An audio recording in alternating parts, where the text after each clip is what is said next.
Здравствуйте, вы смотрите интервью дня, в студии я, Орлана Байду. Сегодня мы поговорим о председателе Президиумного Малого Хурала Тувинской Народной Республики Адык Туюш Химджикол Улдукай-Оглу. В честь его 130-летнего юбилея 30 сентября в Улухемском районе в селе Етал пройдут торжественные мероприятия. Об этом и не только сегодня нам расскажут Оржак Шолбан Сергеевич, заведующий филиала истории политических репрессий Национального музея имени Алданмада Республики Тыва, и Танзе Белек Джигмет Сергеевич, студент Кызыльского техникума экономики и права, председатель Президиума общественной организации Буян Иглар. Здравствуйте. Здравствуйте. Сначала, мне кажется, необходимо осветить немного о трагических событиях 1938 года по делу 9. Не могли бы вы поделиться немного вкратце об этих событиях? Да, конечно. Вообще, значит, политические репрессии на территории нашей Тывы начались с начала 30-х годов. И продолжались до 1953 года. Значит, смотрите, именно в конце 30-х годов, значит, руководство Тувы разворачивает борьба, власть между приверженцами радикальных левых взглядов и сторонников консервативной умеренной политики. И с этого момента начинает, значит, это трагическое событие, как дело 9 1938 года. Значит, в 1937 году первого арестовали Карасала Перинглея. Карасал Перинглей это является прокурор Тувинской Народной Республики. И после ареста Карасала Перинглея начали арестовывать всех остальных.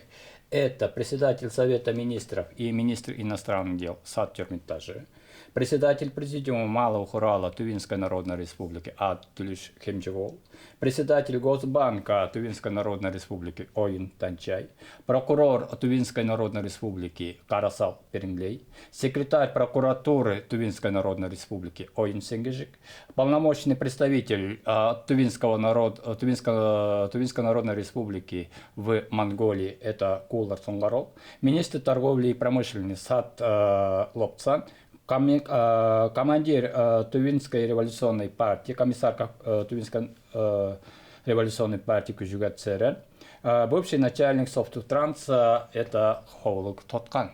Их арестовали, и они сидели именно в том здании, где находится филиал истории политических репрессий. То есть там их пытали, там проходили определенные допросы. Значит, смотрите, 13 октября 1938 года, значит, следующим шагом стал чрезвычайный открытый суд Президиума Малого Хурала. Суд вынес приговор смертную казнь сначала 9, всем 9 смертную казнь. Высшая мера расстрел получается. Но незадолго до исполнения приговора Кюжуга Церену и Хоул Тоткану, которые после допроса и пыток признали свою вину, смертную казнь заменили лишением свободы на 8 лет. И 7 16 октября 1938 года расстреляли. Их тела до сегодняшнего дня не найдены. Вот. И точное место расположения по написанной по документу тоже неизвестно. Но есть предположение, что все-таки их увозили к сторону Супака, в песчаных песках. И их расстреляли к 3-4 часам ночи. Почему именно склоняются большинство людей именно туда? Там один песок, ни одного камня. И ведь после расстрела их тела сразу же закапывали. И в песке, значит, копать ям легче. И то их закапывали не глубоко. И большинство склоняется именно туда. И, значит, 3 сентября 1964 года, значит, их всех 9 реабилитировали, получается. Вот такая вот трагическая судьба вот этих руководителей нашей Тувы. Действительно, очень трагические события, очень интересную информацию вы нам сегодня дали, Шолбан Сергеевич. Я даже очень много для себя подметила, что-то новое. Давайте все-таки расскажем о жизни самого Адык Туюш Химджикол Улдукай-Оглу, чтобы зритель также понимал, о ком идет речь. Адыктулыш Химджикол Лукаёглу, он родился в 1893 году в местечке Етал, Беко Жуна, многодетной семье аратов.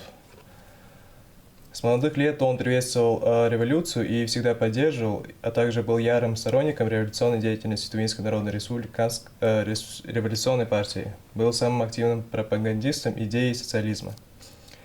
В 1921 году был председателем Нарынбежик обучения грамотности. Он создал прокуратуру Лухемского района. В 1921 по 1925 год стал членом Тувинской Народной республиканской партии. Он учился в городе Улан-Баторе. В 1926 году его избирают на должность председателя президиума Малого Хурала. И в 1927 году он становится секретарем Тувинской арабской революционной партии. В 1926 году и 1928 годах на территории нынешних Чедыхорского и Тандинского районов начал обустраивать оросительные каналы. В 1928 году он работал в должности председателя Совета министров Тувинской Народной Республики. А в 1930 году дополнительно его выбрали ответственным редактором газеты «Шин». До 1933 года он работал главным редактором, выпускал газету на тувинском языке.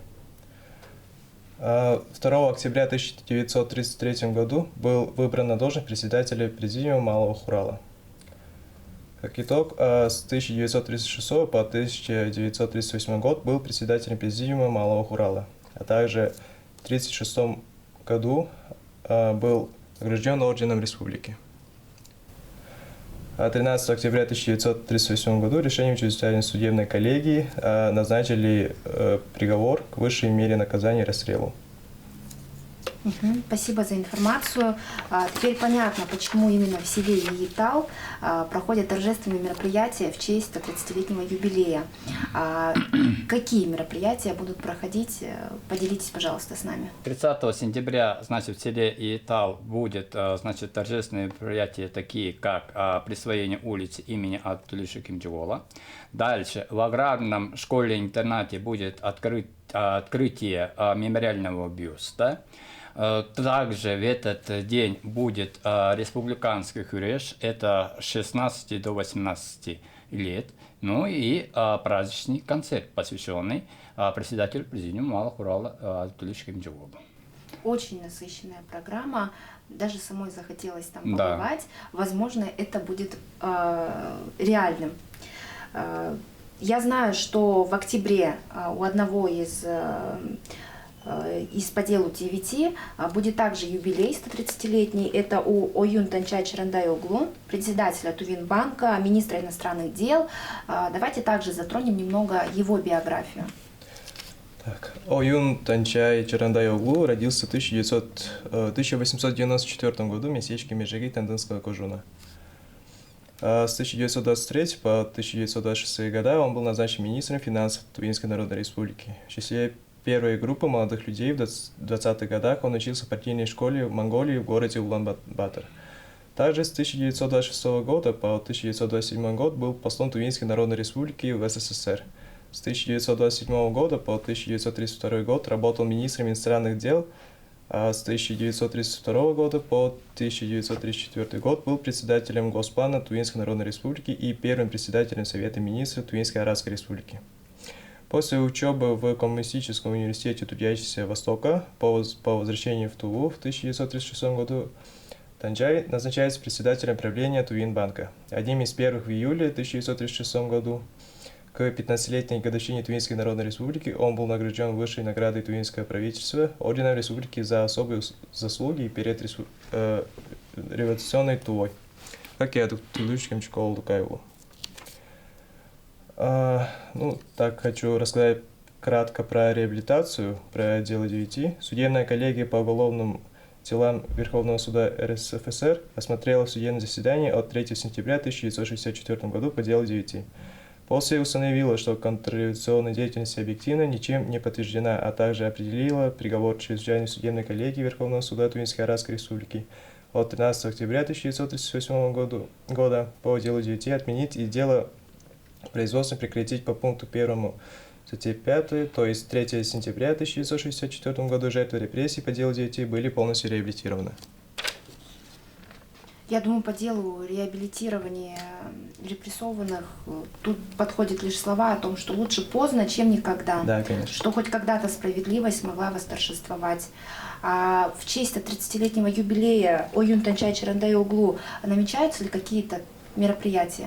Да, конечно, намечается в селе Эрбек, значит, 28 октября, да, там в школе будет открытие, значит, стенда, посвященное Оюн Танчаю. Одновременно же там будет праздничный концерт.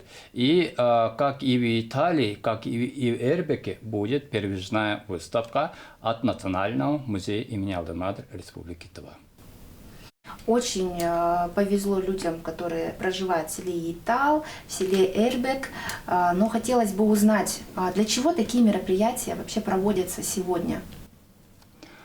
Эти мероприятия проводятся в первую очередь для молодых людей, для подрастающего поколения, для местных жителей села Итал, села Эрбек, чтобы они знали своих земляков, знали видных государственных деятелей, которые образовали, значит, Тувинскую Народную Республику. Во время Тувинской Народной Республики эти наши видные государственные деятели, они активно работали для будущего нашей Тувы.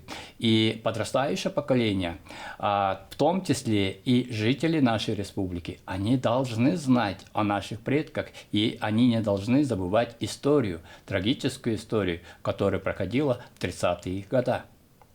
Полностью с вами согласна. Хочу напомнить, что сегодня у нас в студии был Оржак Шолбан Сергеевич, заведующий филиала истории политических репрессий Национального музея имени Алден-Мадр Республики Тыва, и Танзе Белек Джигмет Сергеевич, студент Кызылского техникума экономики и права, председатель президиума общественной организации Буян Иглар. Спасибо, что сегодня нас посетили. Вам спасибо. Спасибо большое. С вами были мы, интервью дня. До новых встреч. Не забывайте историю.